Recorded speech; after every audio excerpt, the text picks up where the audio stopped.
चलो भाई, तो बातें नहीं हुई है अपनी 2-3 दिन से। आज मैंने सोचा कि आज करते हैं, क्योंकि काफ़ी इंटरेस्टिंग चीज़ें हो रही हैं, काफ़ी एक्साइटिंग चीज़ें हो रही हैं। देखो, एक तो मैं यही बोलूँगा कि आराम से तुम भी वीडियो को देखना। अगर अभी फ्री नहीं हो तो अभी बंद कर दो वीडियो, लेकिन बाद में ज़रूर देखना, खाते टाइम देख लेना। अपने तारक मेहता वाले एपिसोड को बंद करके इस वाले एपिसोड को ज़रूर देखना। देखो, अभी ऐसा टाइम चल रहा है ना अपना, कि काफ़ी मतलब आयरनी ऐसी है कि एक अपनी बहुत ही तगड़ी फिल्म जो है वो शुरू हो चुकी है ऑलमोस्ट। उसकी शूटिंग, वो अगली फिल्म रिलीज़ होने वाली है, जिसमें जो कुछ भी अपने को चाहिए था वो लगभग सब कुछ हमको मिला है। बट कमाल की चीज़ ये है कि उससे ज़्यादा बातें जो है वो उसके बाद आने वाली फिल्म की हो रही है। मतलब यही वो आयरनी वाली चीज़ है कि देखो, पिछले साल की अगर बात करें ना हम, तो एक टाइम पे समझ में भी आता है कि किसी का भाई किसी की जान को लेके कुछ लोगों के अंदर उतनी एक्साइटमेंट नहीं थी जितनी ज़्यादा टाइगर 3 को लेके थी। तो वहाँ पे समझ में आता है कि उन दोनों के बीच में जो कंपैरिजन थी वो थी। यहाँ पे देखो कि सिकंदर जो अपनी शुरू हो गई है ऑलमोस्ट शूटिंग होना, उससे ज़्यादा लोगों के अंदर जो है वो एक्साइटमेंट हो रही है वो एटली वाली फिल्म को लेके, जो इसके बाद शुरू होनी है, जो कि 110% अभी पेपर्स पे गई भी नहीं है और कंफर्म भी नहीं हुई है कि वो फिल्म ऑफिशियली सलमान भाई ने साइन की भी है या नहीं। इस पे बहुत सारी चीज़ें जिस पे हम बात करेंगे, बहुत ही एक्साइटिंग चीज़ है। बट सबसे पहले आप लोगों के यही सवाल होते हैं कि भाई सिकंदर पे फोकस करो, सिकंदर की अपडेट्स कहाँ हैं, उसकी अपडेट्स लेके आओ। देखो guys, to be very honest, मुझे यही लग रहा है ना अभी फ़िलहाल कि सिकंदर की जो प्रिंसिपल फोटोग्राफी है ना, उसकी जो प्रॉपर जो फिल्म की जो शूटिंग होती है ना, वो अभी नहीं शुरू हुई है। क्योंकि अगर वो शुरू हो गई होती तो हमें कुछ ना कुछ अपडेट्स तो नडियाड वाला ग्रैंडसन एंटरटेनमेंट के थ्रू ही आ जाती, या फिर हिमेश भाई डाल देते, या फिर कहीं ना कहीं मीडिया से हमें कुछ ना कुछ फ़ोटोज़ वगैरह लीक होते हुए दिख ही जाती। पहले दिन की शूटिंग जो थी ना, वो सिर्फ और सिर्फ लुक टेस्ट ही हुआ था 18 जून को। वहाँ से हमें जो देखने को मिला वो 19 जून को सलमान भाई की फ़ोटो आ गई। रश्मिका ने अगले दिन ही ट्वीट किया था कि आप लोगों को मैं बहुत जल्दी ज्वाइन करूँगी। तो इसका मतलब ये क्लियर है कि अभी तक रश्मिका मंडाना ने भी सेट्स ज्वाइन नहीं किया है सिकंदर का। तो वो जो लिखा था, उन लोगों ने अनाउंस किया था कि biggest action air action sequence shoot करने वाले हैं, वो अभी तक उसकी शुरुआत नहीं हुई है। अगर हुई होती हमको कहीं ना कहीं से पता चल ही गया होता। बहरहाल सलमान भाई कल सोनाक्षी सिन्हा और ज़हीर इकबाल के शादी में गए थे, और वहाँ पे उनके लुक को देख के यही समझ में आ रहा है कि उनकी जो लुक है ना, वो किसी का भाई किसी की जान का जो सेकंड पार्ट था, मतलब जो इंटरवल के बाद जो बियर्ड वाला पार्ट था, काफ़ी ज़्यादा उससे सिमिलर है। बॉडी भी उसी तरीके की लग रही है। हालांकि उन्होंने हेयर स्टाइल पे काफ़ी ज़्यादा काम किया है। वो ऐसे नॉर्मली नहीं ऐसा हेयर स्टाइल है, वो ऐसा स्पोर्ट सिर्फ और सिर्फ फिल्म में ही करेंगे। तो जब उसकी फिल्म की शूटिंग शुरू होगी सिकंदर की फाइनली, तो हमें पता चल जाएगा। बट जो मेन चीज़ है वो ये है कि देखो, ये जो इसके बाद जो अपनी आने वाली फिल्म है, देखो जैसे ही कोई अपडेट आएगी, मुझे नडियाड वाला ग्रैंडसन एंटरटेनमेंट पर पूरा भरोसा है। वो लोग इस फिल्म की हाइप को बनाने के लिए वो अपने तरफ से फुल एफर्ट डालेंगे। फिल्म की शूटिंग नहीं शुरू हुई है, इसी वजह से अभी तक कुछ सामने नहीं आया है। देखो, शुरू हुई होती तो हमको अभी तक कास्ट एंड क्रू के बारे में आइडिया हो जाता। अभी सिवाय हमें सिर्फ और सिर्फ पता है कि डायरेक्टर मुर्गदोस हैं, प्रोड्यूसर साजिद नडियाड वाला है, एक्टर सिर्फ और सिर्फ सलमान भाई और रश्मिका मंडाना ही कंफर्म है। सत्याराज सर की कंफर्मेशन अभी तक उनके तरफ से नहीं आई है, हालांकि वो कंफर्म है फिल्म में, बट ऑफिशियल अनाउंसमेंट नहीं हुई है। जैसे उन लोगों ने प्रीतम की ऑफिशियल अनाउंसमेंट कर दी थी, रश्मिका मंडाना की कर दी थी। तो म्यूजिक डायरेक्टर पता है, बीजीएम कौन देगा नहीं पता है, सिनेमाटोग्राफर कौन होगा नहीं पता है, सपोर्टिंग कास्ट क्या होने वाला है उसके बारे में भी अभी तक एक भी अपडेट कहीं से भी नहीं आई है, ना ऑफिशियली ना मीडिया की तरफ से। तो अभी आराम से बैठो। फिल्म की शूटिंग मुझे लगता है कि जुलाई के फर्स्ट वीक से ही शुरू होगी, या फिर देखो आने वाले 1-2 दिनों में कुछ होगी तो मैं बताऊंगा।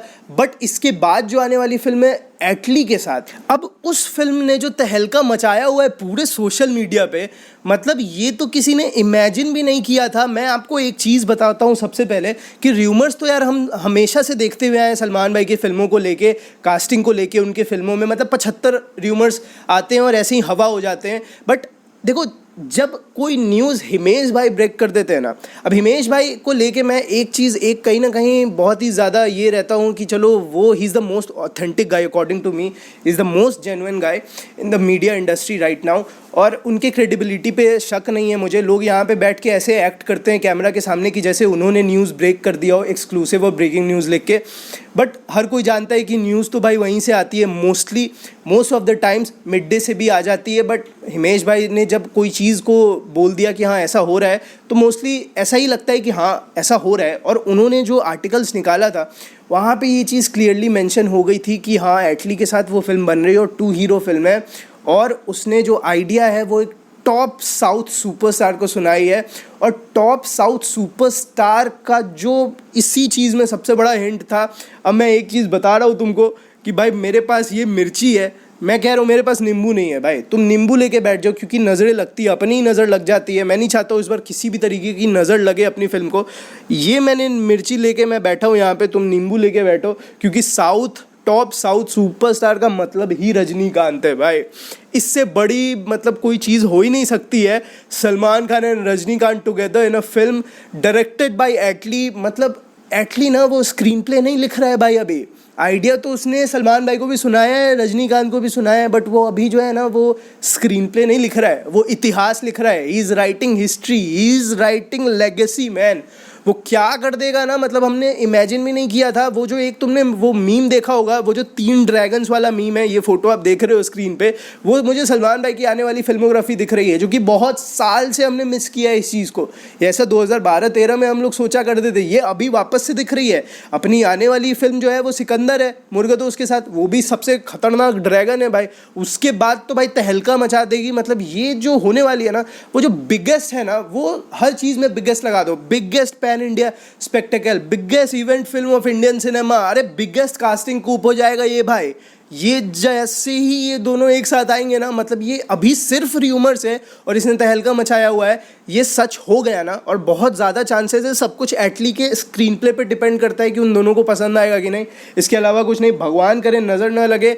हिमेश भाई ने कल इंस्टाग्राम पे एक पोस्ट डाला था, वहाँ पे उसने हिंट में लिख दिया था कि if it materialises this would probably be the biggest casting of Indian cinema in last 25 years. सच्चाई है कि पिछले 25 साल में ये सबसे बड़ी इंडियन सिनेमा की कास्टिंग होगी। The mega star from the north industry Salman Khan, the mega star from south industry Rajinikanth, वो दोनों साथ में आएंगे ना, तबाही हो जाएगी। और एक कमाल की चीज़ ये है कि सलमान भाई ने हमेशा रजनीकांत सर के साथ बहुत ही उनकी तारीफ़ें की है, हमेशा से उनको बहुत ही ज़्यादा पसंद है। और एक और उससे ज़्यादा कमाल की बात है कि रजनी गारू को सलमान भाई बहुत ही ज़्यादा पसंद है। उन्होंने तो अभी जो उनकी फिल्म आई थी रोबोट 2.0 अक्षय कुमार के साथ, उसके इवेंट पे, लॉन्च इवेंट पे ये तक कह दिया था कि सलमान भाई अगर आज कह देते हैं कि फ़िल्म उनके साथ करनी है मुझे, मतलब वो अगर हाँ बोल देते हैं एक प्रोजेक्ट को, तो मैं कल से फिल्म की शूटिंग शुरू कर दूँ भाई। उन्होंने एकदम डायरेक्टली इस चीज़ को बोला था। तो वो दोनों तैयार है, अब बस एटली पे है सारी चीज़ें कि वो इंटरेस्टिंग स्क्रीन प्ले लिख दे। फिर तो भाई जो होने वाला है ना, मतलब वो बहुत ही एपिक मोमेंट होगा इंडियन सिनेमा के लिए। नज़र ना लगे, बस इसीलिए बोला हूँ मैं कि मैं मिर्ची लेके बैठा हूँ, तुम नींबू लेके बैठो, ताकि नज़र ना लगे, सब कुछ अच्छा हो। 1 महीने का समय है एटली के पास। एटली भाई वापस से हैदराबाद चले गए हैं। ऑफिस तो उन्होंने मुंबई में खोला है, बट हैदराबाद में जाके वापस से अपनी लिखाई विखाई कर रहे होंगे, या फिर जो भी चीज़ें प्लान कर रहे होंगे वहाँ पर लिखे full screen play. Idea Salman भाई को भी पसंद है, रजनी गारू को भी पसंद है। सलमान भाई का भी अगला साल खाली ही दिख रहा है, दब्बुल अभी होते हुए नहीं दिख रही है भाई। रजनी गारू भी अभी लोकेश कनगराज के साथ कूली शूट कर रहे हैं, उसके बाद उनका भी आने वाला पूरा डेट्स खाली है अगले साल का। और पिक्चर की शूटिंग जैसा हिमेश की माने तो एटली यही प्लान कर रहे हैं कि इस फिल्म की शूटिंग या तो इस साल के अंत में शुरू कर देंगे जनवरी में, या फिर अगले साल के शुरुआत में। जनवरी कह रहा हूँ, साल के अंत में जनवरी कब आता है भाई? दिसंबर। ये एक्साइटमेंट होती है। इस साल के अंत में या तो दिसंबर में शुरू करेंगे, या तो अगले साल के शुरुआत में जनवरी में शुरू कर देंगे। पूरा 1 साल मिल रहा है उनको। 1 साल नहीं, मतलब फिर भी 6-7-8 महीने मिल रहे हैं उसको आराम से सारी चीज़ें प्लान करने में। बहुत है भाई, बहुत है। बट यही चीज़ जो है ना, ये इसने आग लगा दिया है सोशल मीडिया पे। बट इन सारी चीज़ों तो ये तो होते रहेगी भाई। अपना आने वाला टाइम तो बहुत अच्छा है, बट यार फ़िलहाल साजिद नडियाडवाला सर, जल्दी जल्दी वर्धा नडियाडवाला मैम, आप लोग शुरू करो यार सिकंदर की कुछ तो दो हमें। बहुत बेकरार हुए पड़े हैं हम लोग, कुछ देखने के लिए बेचैन हो रहा है मन। सलमान भाई का एक लुक आपने दिखा दिया, अब कुछ और भी चीज़ें दिखाओ हमको। एक अच्छा अनाउंसमेंट वीडियो हमने एक्सपेक्ट किया था, देखते हैं क्या मिलता है क्या नहीं। तो आई होप आपको ये वीडियो पसंद आई होगी। अभी से आराम करो भाई, बहुत कुछ मज़ेदार चीज़ें होने वाली है अपने साथ। तो मिलते हैं अगली वीडियो में, तब तक के लिए जय हिंद।